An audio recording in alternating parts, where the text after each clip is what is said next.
Yang pertama tentang hukum berkurban, para ulama berselisih pendapat tentang hukum kurban ini. Satu, sebagian ulama mengatakan kurban itu sunnah. Kedua, sebagian ulama lainnya mengatakan kurban itu wajib. Allah Subhanahu wa taala berfirman, "Inna a'tainakal kautsar." Sesungguhnya kami telah memberikan kepada engkau nikmat yang sangat banyak. Saking banyaknya kita tidak akan mampu menghitung nikmat pemberian Allah Subhanahu wa ta'ala kepada kita semua. Tidak ada yang mampu menghitung jumlah pori-pori di dalam kulit kita. Bahkan mungkin di antara kita tidak tahu berapa jumlah bulu mata yang setiap hari dilihatnya. Itu nikmat Allah yang sangat banyak. Belum lagi nikmat berupa keimanan, nikmat keislaman, nikmat hidayah yang menggerakkan kita menghadiri pengajian ini. Itu adalah nikmat yang besar yang hanya diberikan kepada orang-orang yang dikehendaki oleh Allah kebaikan pada dirinya. Nabi mengatakan, "Man yuridillahu bihi khairan yufaqihu fiddin." Barang siapa dikehendaki oleh Allah kebaikan, maka ia akan dipinterkan dalam agama. Nikmat Allah banyak. Fasalli li rabbika, maka tunaikan salat kepada Tuhanmu. Wanhar, dan berkurbanlah. Inna syani'aka huwal abtar. Sesungguhnya orang yang membenci kamu dialah orang yang terputus dari rahmat Allah Subhanahu wa ta'ala. Di dalam ayat tadi Allah Ta'ala menggunakan fi'il amar, kata kerja bentuk perintah. Inhar, berkurbanlah. Sholli, solatlah. Itu fi'il amar, kata kerja bentuk perintah. Sedangkan kaidah mengatakan al-aslu fil amri lil wujubi. Hukum asal dari setiap perintah Allah itu adalah wajib. Jadi kalau Allah memerintahkan, itu artinya wajib, bukan sunnah. Itu yang pertama. Yang kedua, Allah Ta'ala menggandengkan perintah berkurban ini dengan perintah solat. Kalau solat hukumnya wajib, maka berkurban juga wajib, bukan sunnah. Kemudian di sana ada surat Al-Hajj ayat 34, ada surat Al-Hajj ayat 36 yang juga mengisyaratkan kepada kita semua akan kewajiban kurban tersebut. Dalil dari hadis, Nabi sallallahu alaihi wasallam bersabda, "Man kana lahu si'atun," man barang siapa kana lahu si'ah, memiliki kelonggaran keluasan rizki, walam yudhi, tetapi dia tidak mau berkurban, fala yaqrubanna musallana, janganlah ia mendekati tanah lapang tempat kami sholat. Ancaman keras dari baginda Nabi besar Muhammad sallallahu alaihi wasallam. Barang siapa memiliki kelonggaran rizki tetapi tidak mau berkorban, janganlah ia berani mendekati tanah lapang tempat kami sholat. Ancaman keras.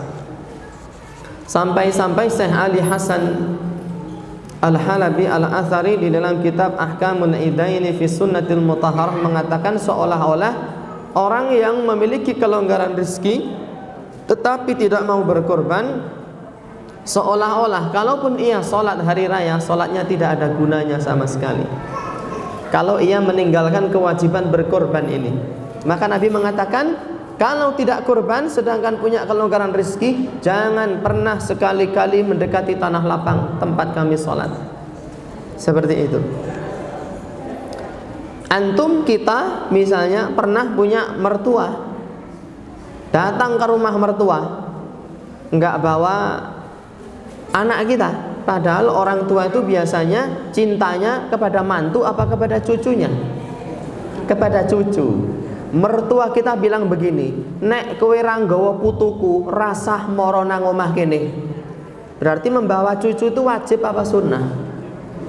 Wajib. Kowe iki nek mara rene, nek ra nggawa putuku, kowe rasah mara rene. Nyepet-nyepeti gitu. Kata orang Prambanan, nyepet-nyepeti moto. Kowe iki nek mara rene anakmu digawa, aku lho kangen karo putuku. Ancaman itu. Demikian pula Nabi, barang siapa punya kelonggaran rizki tetapi tidak mau berkorban, tidak usah deket-deket tanah lapang tempat kami sholat.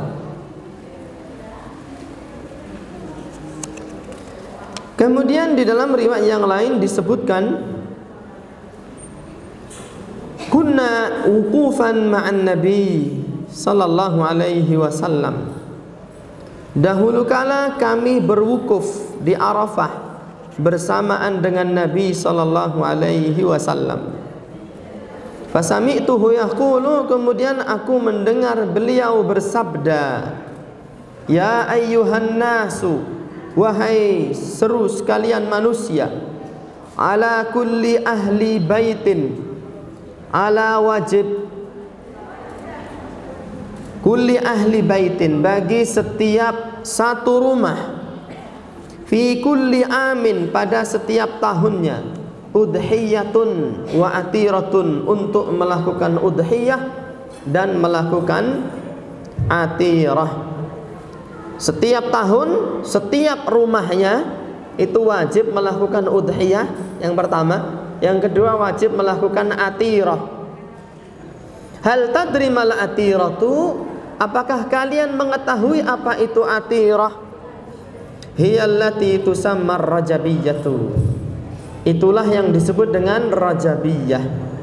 Kata Nabi, setiap satu rumah pada setiap tahunnya wajib melakukan udhiyah dan atirah. Udhiyah adalah kurban yang disembelih di bulan Dzulhijjah. Di bulan Dzulhijjah, di hari raya Idul Adha dan hari-hari tasyrik, 3 hari setelahnya. Sedangkan atirah itu adalah kurban yang disembelih di bulan Rajab. Di bulan Rajab, dan itu hukumnya wajib. Setiap satu rumah berkurban di bulan Dzulhijjah dan berkurban di bulan Rajab. Dari dua riwayat tadi, para ulama menyimpulkan bahwa kewajiban berkurban itu hanya berlaku bagi orang-orang yang memiliki kelonggaran rizki. Kalau tidak longgar ya tidak wajib. Hari ini tanggungan saya, anak saya dua-duanya masuk pondok, bayar mahal, sehingga saya tidak ada kelonggaran untuk berkurban. Apakah saya berdosa? Tidak. Karena yang wajib berkurban hanya orang-orang yang memiliki kelonggaran rizki. Itu yang pertama. Yang kedua, kewajiban tadi itu bukan fardu ain, bukan kewajiban orang per orang, tetapi kewajiban untuk satu rumah. Berdasarkan sabda Nabi, ala kulli ahli baitin, wajib bagi setiap satu rumah. Bismillah. Niki kula wedange telu dhewe lho niki. Putih, coklat, kuning. Abange karo ijo dereng ngenten. Ben kaya lampu merah gitu. Jadi wajib untuk setiap satu rumah. Maknanya kalau di dalam satu rumah sudah ada yang berkorban, maka yang lain sudah tidak wajib. Makanya dalam riwayat lain Nabi mengatakan, hadza anni wa ana ahli baiti. Ya Allah, ini adalah kurbanku dan untuk keluargaku. Begitu. Jadi satu rumah itu satu kurban. Di bulan Dzulhijjah satu kurban, di bulan Rajab. Kemudian Al-Imam An-Nawawi rahimahullahu ta'ala menukilkan ucapan Imam Al-Qadhi Iyad.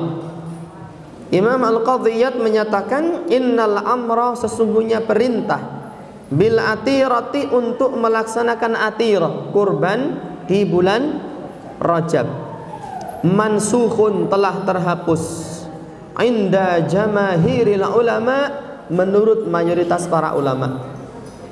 Tetapi kurban di bulan Rajab itu berlaku di masa awal-awal Islam. Jadi dulu umat Islam itu kurban berapa kali?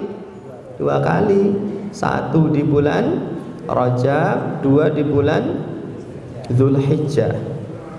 Tetapi kurban di bulan Rajab sudah dihapus. Sebagian ulama mengatakan dihapus total, enggak ada kurban di bulan Rajab, tidak ada lagi. Sebagian ulama lagi menyatakan yang dihapus dari atirah, kurban di bulan Rajab, yang dihapus itu adalah kewajibannya. Adapun kesunahannya masih tetap berlaku sampai hari ini. Maka merupakan satu hal yang baik kalau nanti kita memasuki bulan Rajab, kita beli kambing, disembelih, dimakan sekeluarga, disedekahkan. Itu bagus, menghidupkan sunnah Rasulullah Sallallahu alaihi wasallam menurut sebagian para ulama. Pengajian di sini misalnya pengajian Masjid Baitur Rahman Telogo, ngaji satu kitab rutin selesai misalnya. Pas bulan Rejab beleh sapi, dimakan jamaah, disedekahkan. Disebut dengan apa? Atirah. Tetapi kurban di bulan Dzulhijjah disebut apa? Udhiyah. Makanya ada hari raya Idul Adha. Itu hari raya kurban. Imam Ibnu Hazm menyatakan, karena ada sebagian kita bertanya, kok baru kali ini saya mendengar kurban itu hukumnya wajib? Apakah ada para ulama salaf terdahulu yang memiliki pendapat seperti itu?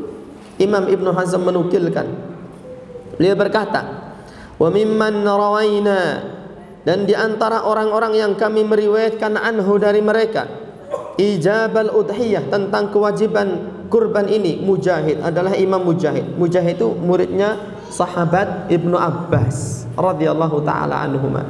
Mujahid termasuk ulama us-salaf yang berpendapat kurban itu hukumnya wajib, bukan sunnah. Wa Makhul, dan Imam Makhul, wa Ani-Sya'bi, demikian pula Imam Asy-Sya'bi. Wa lam yakunu yurakhisun, dan mereka tidak memberi keringanan fi tarkil udhiyah, untuk meninggalkan kurban. Maknanya kurban itu wajib, tidak boleh ditinggalkan. Ilal hajj au musafir, kecuali bagi seorang yang menunaikan ibadah haji atau orang yang sedang safar. Itu pendapat Mujahid, Makhul, dan Imam Asy-Sya'bi rahimahumullah. Tetapi masalah ini masalah khilafiyah, kita boleh berbeda pendapat di dalamnya dan tidak boleh saling caci maki satu sama lain. Sampean berpendapat wajib silahkan, kalau saya sunnah. Sampean berpendapat sunnah silahkan, kalau saya wajib. Dan kewajiban ini cukup untuk diri kita, nggak usah dipakai untuk menghakimi orang lain, kayak membengikkan ngerungok ke orang kayak si fulan kayak sugih blegedun ning ra tau kurban kayak. Nggak usah nyuding orang lain, cukup kita menyuding diri sendiri. Oh ternyata wajib toh, oh masya Allah, tapi saya kalau berusaha bisa insya Allah. Itu insya Allah mulai malam ini setiap tahun saya akan berkurban. Saya itu sebetulnya pengen setiap tahun berkurban, tapi ada kekhawatiran. Kenapa? Nanti khawatir kambing dan sapi itu menjadi punah. Ini kekhawatiran yang tidak masuk di akal. Kalau kambing dan sapi itu punah sudah sejak zaman dahulu kala, karena kaum muslimin selama ribuan tahun menyembelih kambing dan sapi setiap tahunnya. Padahal kambing itu kalau beranak berapa? Kambing kalau beranak berapa? Berapa? 2 itu jarang, Pak. Saya tuh bertahun-tahun ngingu wedhus, itu beranak 2 kali itu bisa dihitung jari. Rata-rata 1, terkadang 2, 1, 2. Ada kejadian langka 3, tapi langka sekali kambing beranak 3. Anaknya sedikit dan setiap tahun disembelih besar-besaran seluruh dunia serentak. Tapi kok nggak habis-habis? Karena kambing itu binatang yang diberkahi oleh Allah Subhanahu wa ta'ala. Berbeda dengan anjing, babi. Kalau beranak berapa? Berapa? Ada peternak babi di sini. Babi, anjing itu kalau beranak banyak, 8, 7, selosin, dan tidak pernah dibantai secara serentak setiap tahunnya, benar tidak? Tetapi keberadaan anjing dan babi itu tetap sedikit. Aneh kan? Itulah keberkahan yang diberikan oleh Allah. Makanya Nabi mengatakan, ma min nabiyyin illa wara al-aghnam. Tidak ada satu nabi pun sejak Adam sampai Nabi Muhammad sallallahu alaihi wasallam, tidak ada satu nabi pun kecuali para nabi ini semuanya menggembalakan kambing. Jadi sangat malang sekali anak-anak yang semasa hidupnya tidak pernah merasakan menggembalakan kambing. Karena seluruh para nabi dan rasul menggembalakan kambing. Sebelum mereka menjadi pemimpin dunia, mereka disuruh ngangon kambing oleh Allah Subhanahu wa ta'ala. Jadi bapak-bapak, ibu-ibu kalau punya anak ngeyel, beling, belikan kambing aja, biar mereka ngangon, biar sembuh nakalnya. Lah anak saya tak belikan kambing malah dituntun ke pasar katanya. Berarti itu anaknya luar biasa itu. Ya, belikan sapi dia. Itu tentang keberkahan kambing. Dan sebagian ulama mengatakan kurban sunnah. Di antara dalilnya, idza apabila dakhala telah merasuk al-ashru, 10 hari pertama bulan Dzulhijjah. Sekarang sudah masuk belum ya? Belum ya?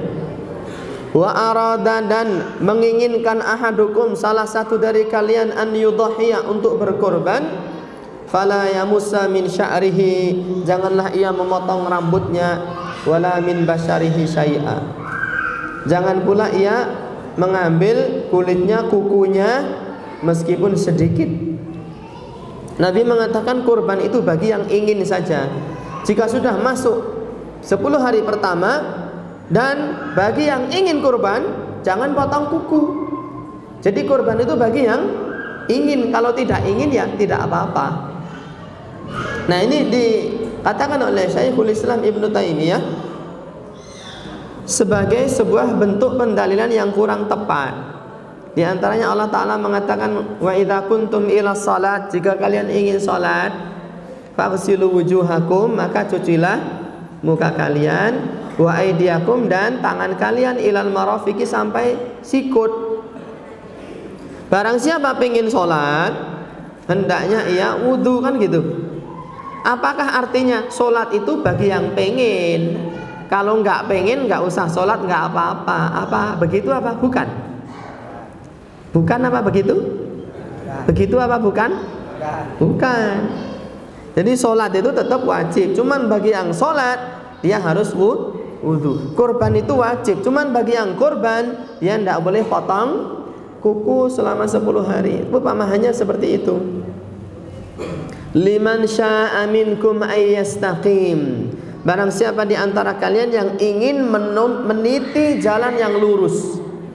Meniti jalan yang lurus itu bagi yang pengen. Kalau nggak pengen, jalan yang bengkok nggak apa-apa. Apa begitu?